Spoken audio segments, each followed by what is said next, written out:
I want to start with introductions. Heather, you transitioned from executive roles at Getty Images, Photodisk, into investing in AI. Tell us more about your journey and then how you got into venture capital. Yeah, so is this, can everyone hear And me guys, okay? please, if you guys want to have a conversation, please take it outside and respect our speaker's time. Thank you. Yeah, no worries, we can shout. Hi everybody, Heather Redmond from Flying Fish. I'll just give a brief intro before we get started. So we started the firm in 2017 investing only in AI, and we've done that continuously. We're now investing out of our third fund, and we invest in seed and pre-seed. So if you have anything that is using AI, particularly as your core sort of thesis, we definitely do frontier AI sort of as a preference. We'd love to talk to you. We are agnostic as to whether you've got revenue. We definitely invest in things that are pre-product. We're very weighted towards team and thesis. So please come and see us if you're doing any of those things. We also invest beyond the Pacific Northwest. So if you're an out-of-towner visiting, we'd also be very interested in speaking with you. The reason that I got into venture capital after having been an operator for many years, similar to my partners, is that we really wanted to climb the next mountain. And I personally didn't want to do ultra marathons or something like that for sort of my next challenge. And so venture capital seemed like a great way to go. And frankly, this ecosystem really needed some more venture capital, particularly at the seed stage. So it's been a great journey to be doing Flying Fish for now over 8 years, which has gone by in an instant. Can you guys hear in the back? Last table, can you guys hear us? Yeah? Okay, good. Just making sure. Minu, you've had an incredible journey, starting at IBM, ended up working directly under the CEO, going to VMware, getting them almost 5 billion ARR in revenue, going to Workday, now you're at Equifax. Tell us a little bit more about your journey. Maybe I missed something there. And then what I really want to know is, what can I not Google about you and find out? What can I not Google about you and find out? All right, that's very interesting. So I won't start with that. Let me go to the first part. And before I jump in, I want to say thanks for having me. This is great. I always imagined talking at a beer hall, and this is, so I was thinking more Munich, Oktoberfest, but this is great. So thanks for having me. So wonderful, yeah. So my career, my journey, I'm in go-to-market. That's my passion, that's my strength, sales and customer success, but intentionally navigated my career through different environments, as I call it. Learning in new environments is always something I love to do. So fintech, edtech, HR tech, infrastructure. I work for several different types of companies, all public companies, but I'm an operator at heart, and I love to execute. So that's my passion. Talking about what you would learn if what's not Google would find. I lived in Australia for over 10 years, and I bungee jump. That's nowhere to be found on Google, let me tell you that. Heather, what would we not find on Google about you? Besides your fashion taste, you probably have, besides that. Yeah, no, there's so much you would not find on Google. Now, the interesting thing is, what would you not find on ChatGPT? That's fair, that's fair. All right, Mina, you've driven a tremendous amount of growth for Equifax and VMware and all these previous companies. And Heather, from an investor's perspective, what key operational metrics should these early stage founders in the room focus on as they're thinking about scaling their company? What should they focus on? Whether it be at the early stage or late stage, what key operational metrics should they be making sure are rock solid?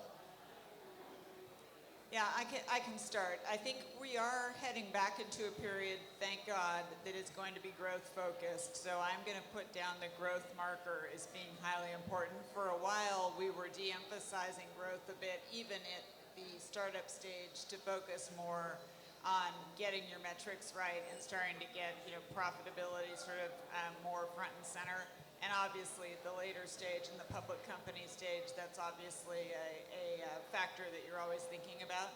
But even I would say, I sit on some public company boards as well.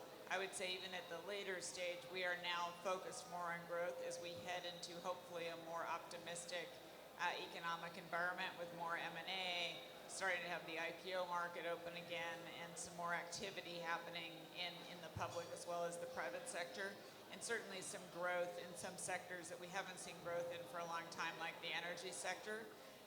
So it's an interesting time to kind of hedge your bets a little bit, because obviously there's a lot of uncertainty with tariffs and global unrest, et cetera.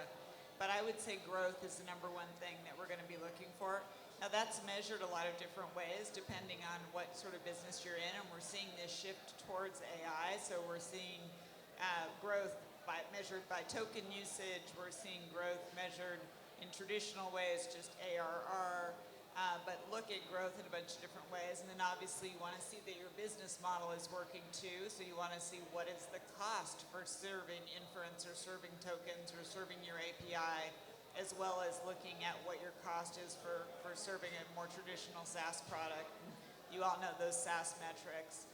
The other thing I would say that we need to pay really a close attention to in all of these early stage businesses, and it goes to a little bit of what is your ICP, is what does the sales cycle look like? We're seeing very long sales cycles with some of these AI products, and we want to see what that time to value looks like. And that's always been true in the traditional SaaS world as well, but even with more of these platforms, we really want to look at what is that time to value, and what does that onboarding look like? What is the element of consulting?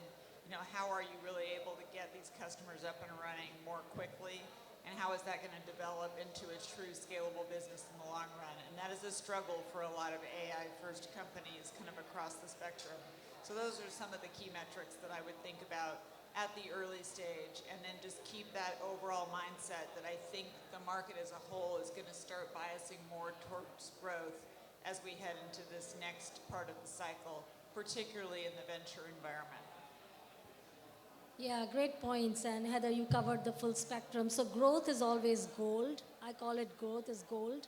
Super important. And yes, profitability, depending on the stage you are in, right, not at the cost of growth though. But I would say one thing that, as a customer and a growth leader, I think about the net dollar retention as a key metric. Because if you look at companies that have successfully, have metrics like 150% of net retention, they can double their revenue without adding a single customer. Not that you want that, but the longevity of the business, the stability of the business, and the aspects of the business, like a solid, stable business, that's a very good indicator. So I'm a big believer in growth and efficiency. Growth is gold, but pay attention to the customer acquisition, the costs associated with that, but also pay attention to retention and net retention primarily. Those are very important in my mind. Amazing. And Minu, you're dealing with AI integration at the enterprise level, and Heather, you're dealing with potential investments in a portfolio companies years ago that may be integrating AI now, or AI first companies. How should founders think about integrating AI into their companies, either at their growth stage or early stage, without getting caught up in, say, the hype? How should they be thinking? Yeah, sure. I can start that one. So I think definitely the hype, you have to factor that in. So kind of stay calm. I think that's important, because we are seeing change at such a rapid pace, we can't keep up. But again, I want to say FOMO is real. Like, it keeps all of us up at night, right? But I think grounding yourself in the conviction you have, the value you're delivering to customers, pick a use case, make it iterative, and keep iterating and learning and growing. So don't try and solve everything at once.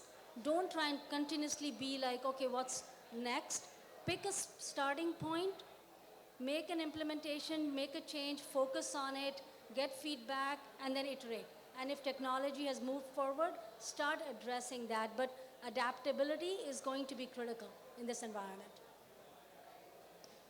Yeah, I think that's absolutely spot on. I do think that large enterprise in traditional industries is moving too slow on AI. I've actually been writing some pieces on this for the larger sort of corporate culture for boards of directors to think about, how do we move faster on AI, which is a lot of board strategy work because I do think we're not moving quite fast enough just because the risk tolerance is not there and we need to get more comfortable with the tools. But on the startup side, from our standpoint, it's, burn the boats in terms of AI, and if a company is not fully AI first, we will not fund it today. And for existing companies, luckily for us, because our thesis always was AI, we don't have anything in our portfolio that is not built AI first. And so there is still this rapid cycle and rapid change. And so the moats and the ability to stay ahead and the ability to not be eaten alive by a competitor who is better at AI and is implementing the next generation of AI is still very much there. But we want to see, absolute AI first big swings from the get-go with all of our companies. And we don't believe that there is any hype from a startup perspective in the potential of AI.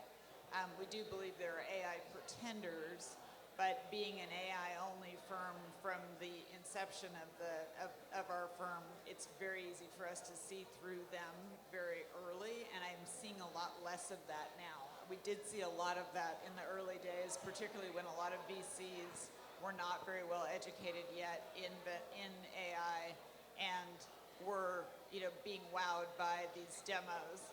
And it was, just kind of like anything that was doing some AI, everyone was like, yes, I want to put money in. And I think VCs are over that, and that's a very healthy thing for the entire sector.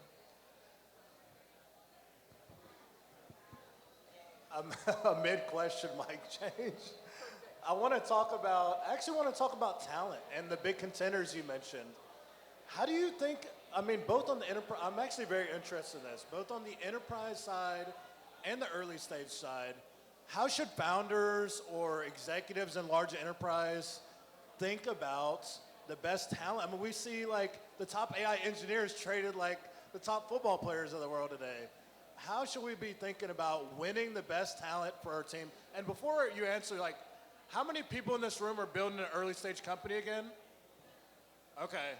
And how many of you, like, honest question, are dealing with talent issues or thinking about how you get the best people on your team?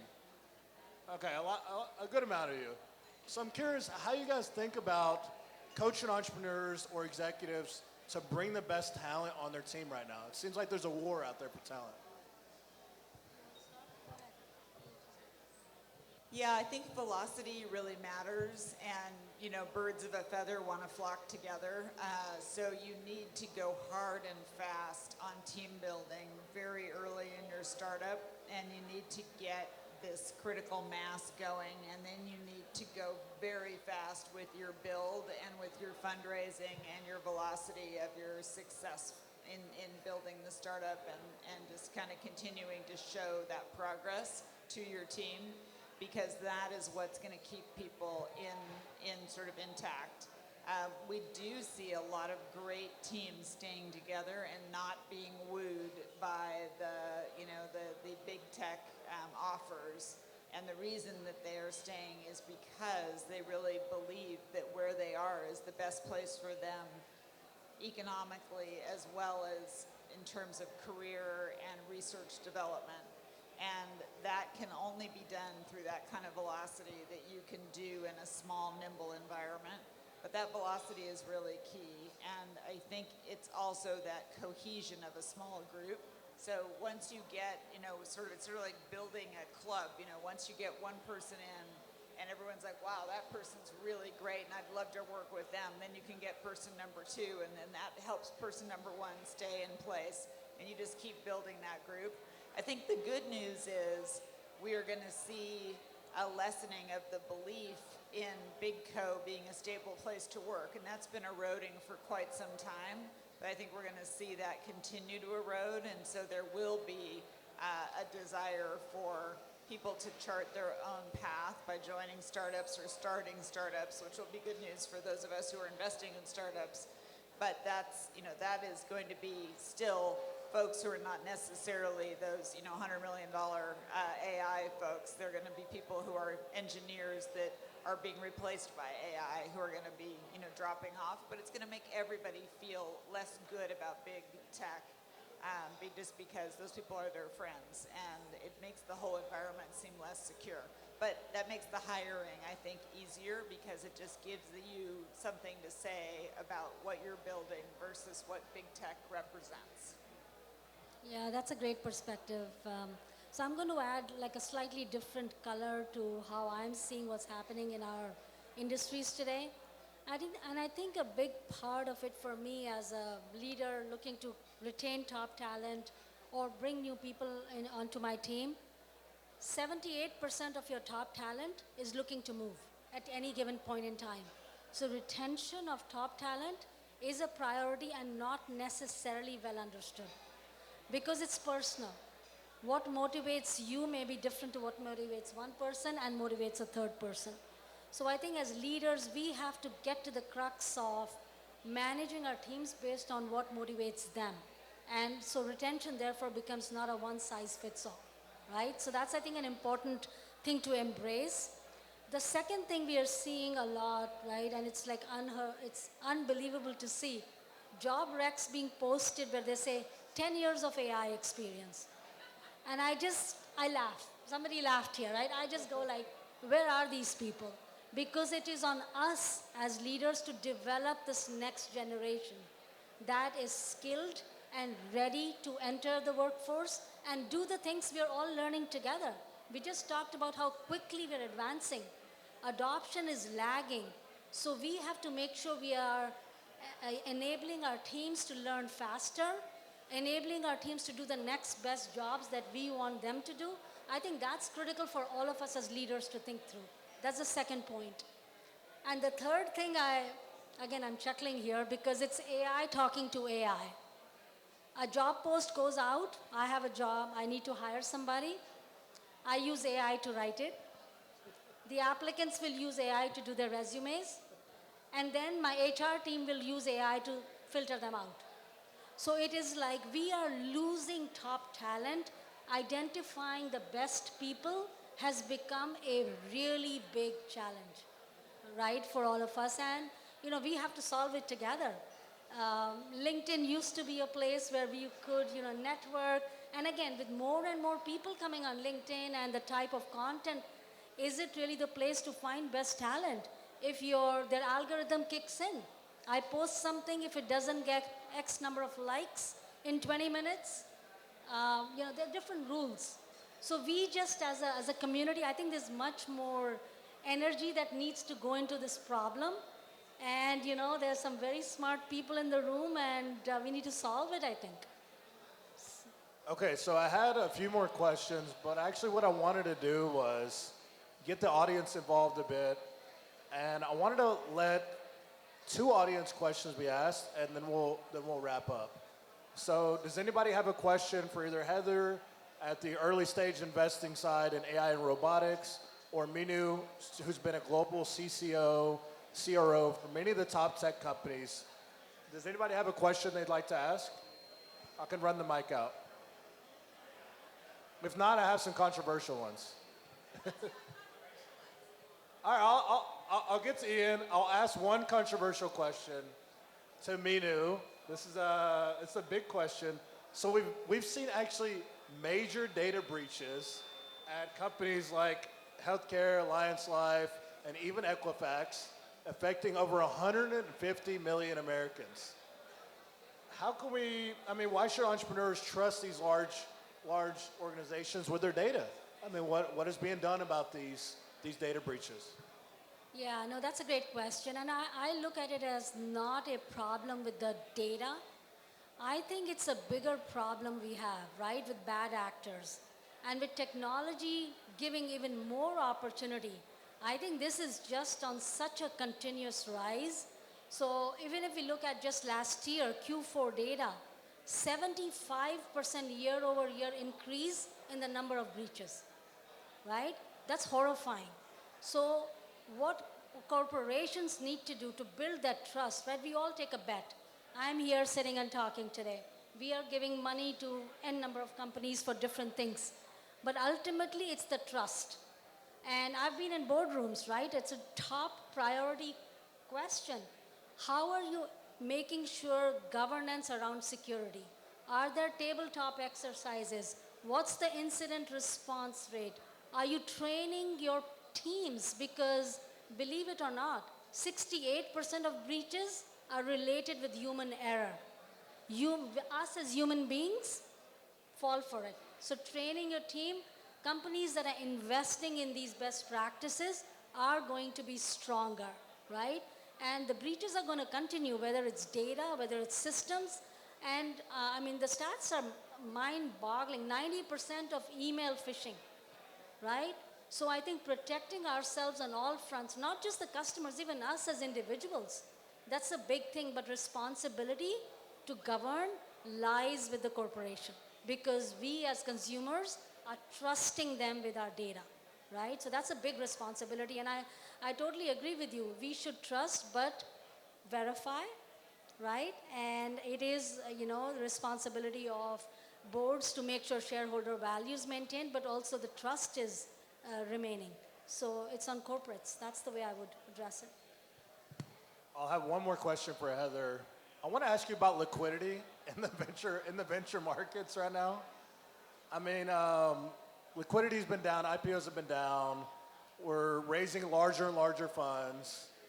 Where do you see, are the IPO markets going to heat back up? Where is that liquidity unlock going to come from?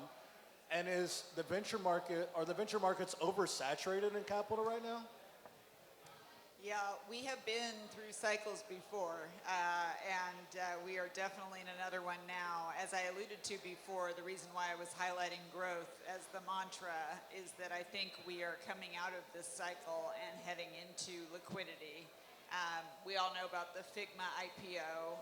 That is returning billions to venture capital firms, not ours, sadly. I don't think anybody in town is getting a check from the Figma IPO. But a lot of good firms are going to get checks and return capital to their LPs. It's interesting that the companies that have gone out, Circle, CoreWeave, have done well, and so the signal is there, and it's been diverse. That is infrastructure for AI, that is fintech. We've got some really interesting sort of markers out there. So I think we're seeing good indicia of an open market, and I think we'll see a lot of companies go out, and we will be not having this conversation in terms of liquidity very shortly. That said, there was a big ballooning in the venture market, and that has sort of coincided with another thing that's happened, which is a lot of companies staying private much longer. Now, if we see the Trump administration really deregulate public companies, which is what they have said they're going to do, that may shift companies back into the public markets, again, more IPOs. But right now what we're seeing is a lot of private equity kind of fill the gap where we used to have public equity. So we're seeing the KKRs of the world, et cetera, move into some of those capital stacks where you used to be raising in the public markets. So we're going to see liquidity from some other sources, even if we don't see it from the public markets. And I think because we are seeing a much more lax enforcement of the antitrust laws, we will also see more M&A too. So I do think that venture is going to cure this problem, and we'll see liquidity come back into the market. That said, we still do have a lot of firms, and that may cause some overflooding, but AI does need a ton of funding. We know how expensive it is, and we are at the very early and expensive stage of it, and it's much more pervasive than the internet. So the amount of funding that can go into companies, I think, is quite large because we have to reinvent so many different parts of our economy, much more than we had to reinvent with the internet. We have to reinvent the whole physical aspect of the economy, including things like robotics. So I think we're fine for now. Ask me in 6 months or 18 months, but I'm feeling very optimistic at the moment. More liquidity, more funding, easier to raise funds, keep building. Thank you guys both so much. Give it up for Heather and Minu, please.